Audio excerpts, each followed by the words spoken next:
बात है पहाड़ों की गोद में एक दूर दराज लॉज की और वहाँ रात में काम कर रही एक लड़की की जिसके साथ कुछ ऐसा हुआ जो उसकी ज़िंदगी में हमेशा के लिए उसके साथ एक डरावनी याद बनकर रह गया।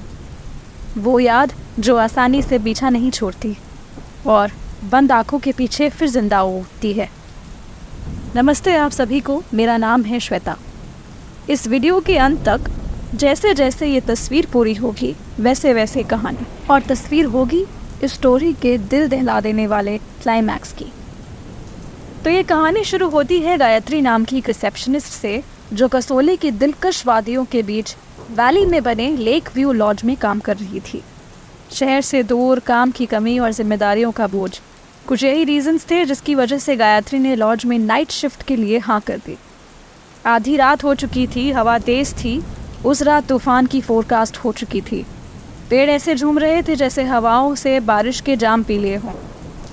कहीं दूर बिजली चमकती तो पूरा लॉज पहाड़ों के बीच झील के आगे ऐसे दानव जैसा दिखाई पड़ता। It was August, it was off season and hence not much Hitchhiker's looking out for a night stay.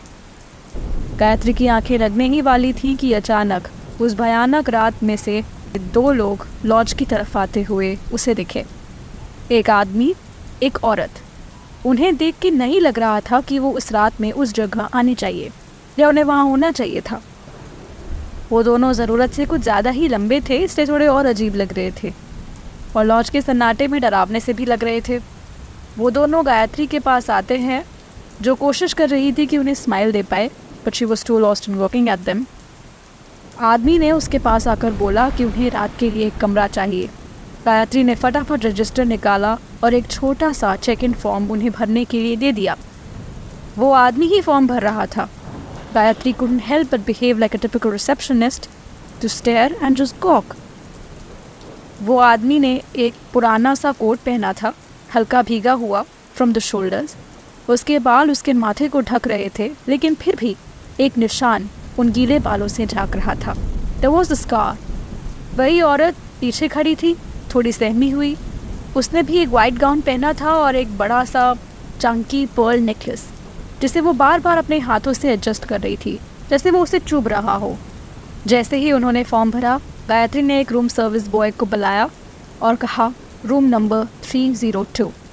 वो उन्हें वहाँ से एस्कॉर्ट करते हुए चला गया। गायत्री ने उनके जाने के बाद फॉर्म देखा जिसमें लिखा था मिस्टर एंड मिसेस मिलर। कुछ देर बीत गई, 2 बजने वाले थे। Gayatri was half asleep. Suddenly एक बहुत तेज़ आवाज़ सुनाई पड़ी जैसे कोई बिजली गिरी हो। उसने जल्दी से छाता लिया और बैक डोर से बाहर जाके देखा। शायद वाकई बिजली गिरी थी। लॉज के पीछे गार्डन का एक गमला टूटा हुआ पड़ा था। तेज़ बारिश में मिट्टी उससे ऐसे बह रही थी जैसे खून। गार्डन की लाइट्स फ्लिकर कर रही थी तो वो ज़्यादा ठीक से देख नहीं पाई। बाकी झील में बारिश पड़ रही थी तो उसका शोर था। अंदर जाने से पहले एक बार गायत्री ने ऊपर देखा। लॉज एक बड़े काले साए की तरह दिखाई पड़ रही थी, लेकिन एक लाइट ऑन थी, रूम नंबर 302 की। जब गायत्री ने ध्यान से देखा तो वहाँ वही औरत थी जिसने अभी कुछ देर पहले चेक इन किया था। वो और उसका बड़ा सा पर्ल नेकलेस ही दिखाई पड़ रहा था, लेकिन वो औरत एक टक गायत्री को ही देख रही थी। किसी को भी डर लगेगा, गायत्री को भी लगा। उसने स्माइल करने की कोशिश भी की, लेकिन वो औरत उसे वैसे ही देख रही थी, विदाउट इवन ब्लिंकिंग। तभी अचानक गायत्री का फ़ोन बज उठा। Her full volume ringtone almost gave her a heart attack. That suddenly, when she looked at the number, she was served with another jump scare. 0000000. ऐसा कोई नंबर नहीं हो सकता। फिर भी डरते डरते गायत्री ने वो फ़ोन उठाया। वो औरत उसे तब भी घूर रही थी कि तभी अचानक दूसरी साइड से एक आवाज़ ने कहा, दोबारा उस खिड़की की तरफ मत देखना। डर से कांपते हुए गायत्री के हाथों से फ़ोन फिसल गया। ज़ोर से एक बिजली फिर चमकी और उस एक पल के उजाले में गायत्री की निगाहें फिर ऊपर चली गईं। वो उसे अब भी देख रही थी। Gayatri looked around to check if she wasn't being stalked from anywhere around. वहाँ अंधेरे में उसे कुछ नहीं दिखाई दे रहा था। So she went inside the lodge again, called for the service guy, but there seemed to be no one.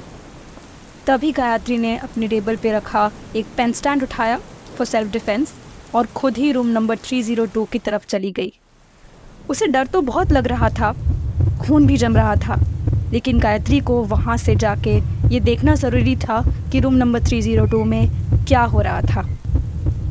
वो वहाँ पहुँची, दरवाजे पर 1-2 बार नॉक भी किया, लेकिन कोई जवाब नहीं था। तभी अचानक उसने महसूस किया कि दरवाज़ा तो खुला ही हुआ है। गायत्री ने अंदर कदम रखा। दरवाज़ा खुलते ही एक रस्टी स्मेल, ताज़ा खून की गंध उससे आकर टकराई। अंदर जाके उसने देखा कि फर्श पर एक खून की धारा बह रही है, डार्क बोर्डो ब्लड, जो कमरे के सफ़ेद मार्बल के फर्श पे किसी सांप जैसा दिख रहा था। कांपते हुए कदमों से गायत्री ने उस ट्रेल को फॉलो किया, जो उसे खिड़की की तरफ ले गई, जहाँ से उसने उस औरत को देखा था। लेकिन वहाँ उस खिड़की पे जो उसने देखा, उससे गायत्री के होश उड़ गए। वहाँ मिसेस मिलर का सिर्फ कटा हुआ सर रखा हुआ था एक टेबल के ऊपर, और वहाँ से खून की वो धारा नीचे गिर रही थी। गायत्री डर के मारे बेहोश होने ही वाली थी कि अचानक उसने अपने पीछे कदमों की आवाज़ सुनी। उसकी चीख जो उसके हलक तक आके रुकी हुई थी, पीछे पलटने पर वो रात के सन्नाटे में गूंज उठी।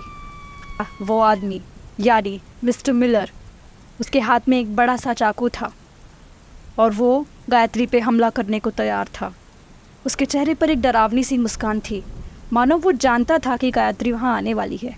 उसके माथे पे उस निशान से खून बह रहा था। Gayatri lifted the pen stand with the last ounce of energy she had, but then mister Miller ने उसका हाथ पकड़ लिया और उसे कहा, मैंने कहा था ना, खिड़की की तरफ मत देखना। और ये कह के उसने गायत्री पे चाकू से हमला कर दिया। उसकी आंखें बंद हो गईं, एक अंधेरा सा छा गया।